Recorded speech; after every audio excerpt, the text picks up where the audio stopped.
Hi everyone. இந்த இங்கிலீஷில் வானா, கோனா, காட்டா, கிம்மி, லெம்மி இதெல்லாம் யூஸ் பண்ணுவாங்கள்ல, இதுக்கெல்லாம் என்ன அர்த்தம்னு நிறைய தடவை யோசிச்சிருப்போம். அதை தான் இந்த வீடியோவில் நான் உங்களுக்கு சொல்ல போகிறேன்.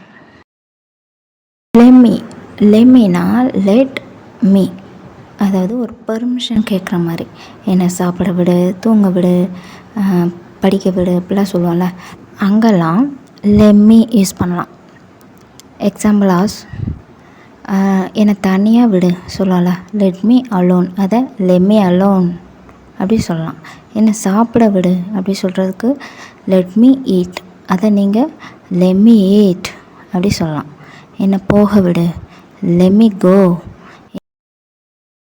வானா அப்படின்னா வாண்ட் டு, விரும்புகிறேன்னு அர்த்தம். நான் அங்கே போக விரும்புகிறேன், இதை வாங்க விரும்புகிறேன், இப்படி இருக்க விரும்புகிறேன், இந்த மாதிரி சொல்கிற இடங்களில் யூஸ் பண்ணலாம். நான் டாக்டராக விரும்புகிறேன், ஐ வானா பி எ டாக்டர், ஐ வானா பி எ டாக்டர் அப்படி சொல்லலாம். நான் ஜிம்மில் ஜாயின் பண்ண நினைக்கிறேன் சொல்லல, அது ஒரு விருப்பம். ஐ வானா ஜாயின் எ ஜிம், ஐ வானா ஜாயின் எ ஜிம் அப்படின்னு சொல்லலாம். கோனா அப்படின்னா going to, present continuous tense. நான் வேலைக்கு போகிறேன், ஐ ஆம் கோனா ஒர்க். நான் சூப்பர் மார்க்கெட் போகிறேன், I am gonna super market. நான் விளையாட போகிறேன், ஐ ஆம் கோனா ப்ளே. டூனா டோன்ட் நோ, எனக்கு தெரியாது, எனக்கு அது எங்கே இருக்குன்னு தெரியாது.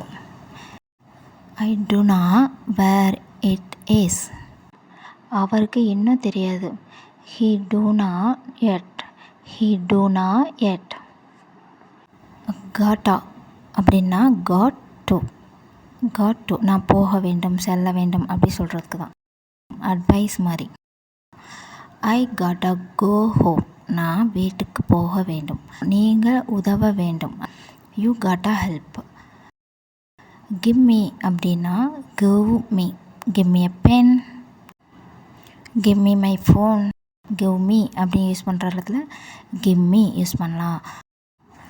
Thank you guys.